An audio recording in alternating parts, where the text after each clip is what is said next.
Hello and welcome back to These Blind Eyes 6580. Well, I just got done doing the warm-up that you do before legs, such as deadlifts and stuff like that. I'm getting ready to do squats today. So I'm going to demonstrate how to do squats for bodybuilding style, for girls that want to tighten up their butt and stuff like that. It's not exactly kosher, but they call it ass to grass. And before I do that, something I didn't talk about with deadlifts is shoes. You should have flat shoes. You can use wrestling shoes, you can use minimalist shoes like what I'm wearing now. Like right here, these were 40 bucks on Amazon. But you need flat shoes. If you go to a cool gym, you can kick off your shoes and go barefoot. You don't want arch support, and you don't want running shoes or anything like it, because it has a raised heel that will put you off balance anytime you're doing exercises on your feet, whether it is deadlifts, squats, or any type of overhead press, clean and jerk, even bicep curls. It'll make you lean forward. That's not good. So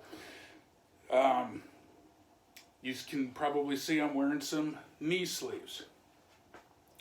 These are neoprene knee sleeves. They're not designed to withstand a ton of weight like powerlifting. And so if you're a powerlifter, like what these do for me, I hurt my knee a long time ago when I was 14, my right one. And at that time in 1994, they did not do surgery on kids. They said it'd heal.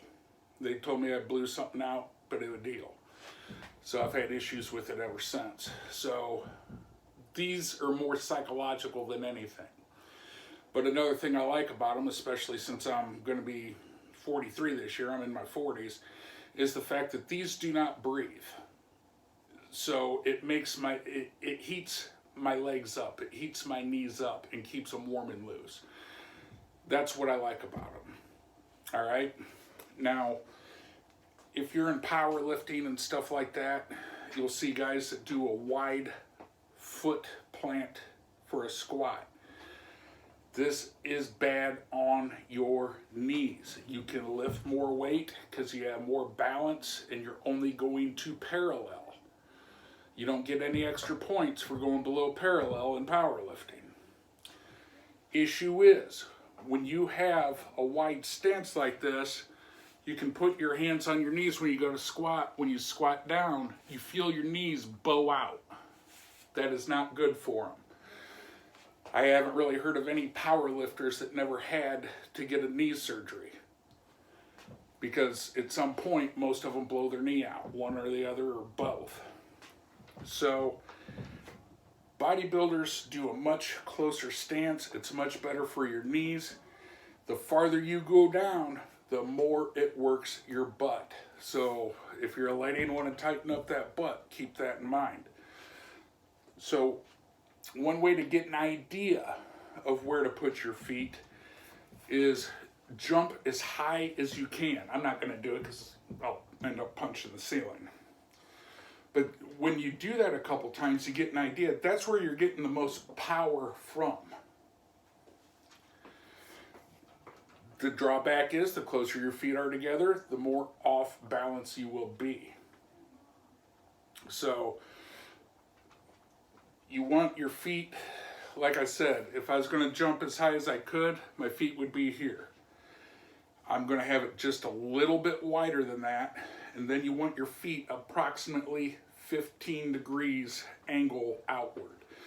This way, when you squat down, don't know if you can see or not, but my knees are going, I doubt you can, but my knees are going straight over my toes.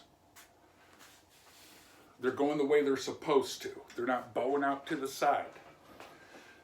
So, anytime you take a bar off the rack, make sure it's centered and balanced on your shoulders.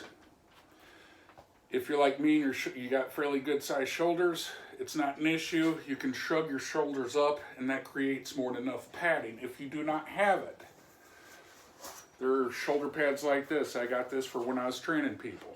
It just goes on the bar, to pad your neck and shoulders when you do squats. Quick funny story about it. When I was 16, I was at this gym, a meathead gym, Fitness America in East Peoria, Illinois. And it was hilarious. I was going to do squats and I couldn't find the pad. And so I went to the counter because I knew the dude pretty well. His name was Matt, big dude, big jack guy. And I was like, hey man, do you know where the pad is for the bar? And he said, pad for the bar.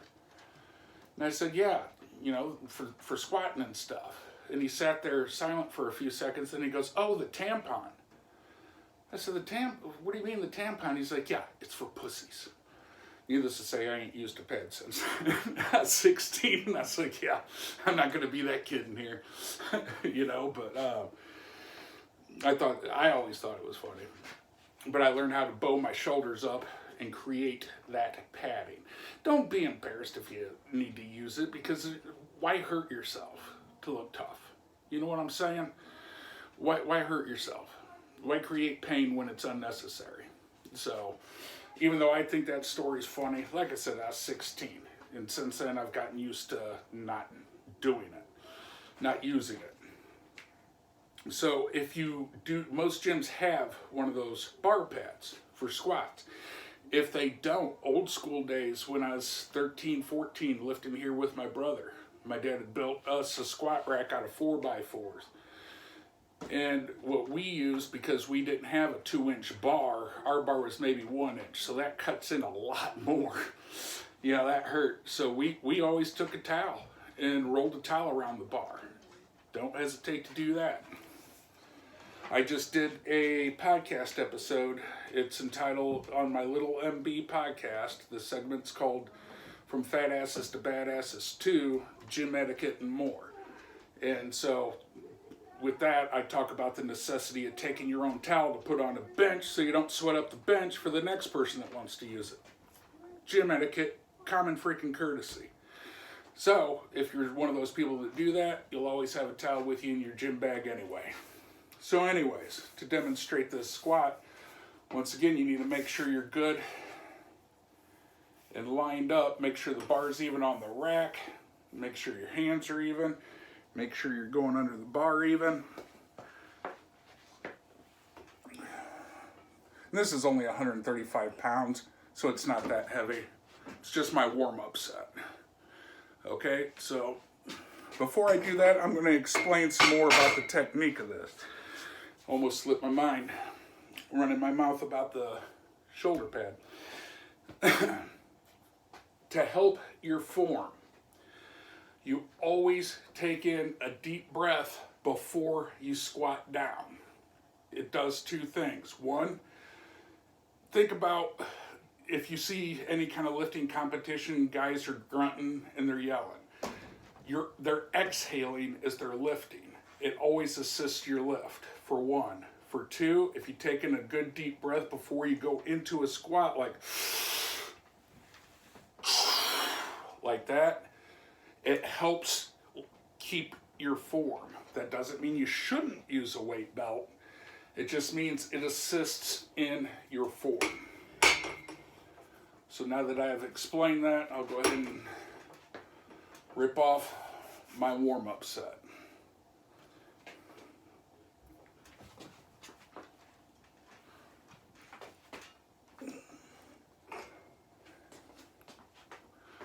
Like I said, feet just a little past shoulder width, hardly at all. Toes pointed maybe 15 degrees outward, not much.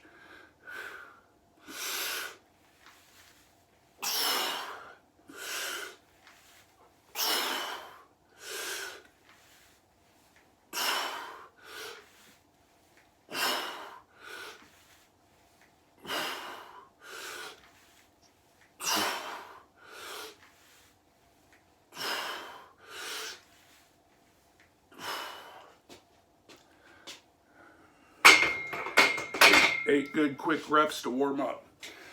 And like I said, that's as to the grass. So the farther you go down, the deeper you go, the more you will feel it in your butt. when I was doing it the old school way, I always wondered why I only felt my squat workout in my quads. I never really felt it in my glutes. And then a buddy of mine I've talked about showed me the warm-up that I demonstrated a few days ago. He showed me how to do them right, like what I just did. And I'll tell you what, I had a hard time walking the next day. It was hard sitting in a chair, getting on the toilet and off of it.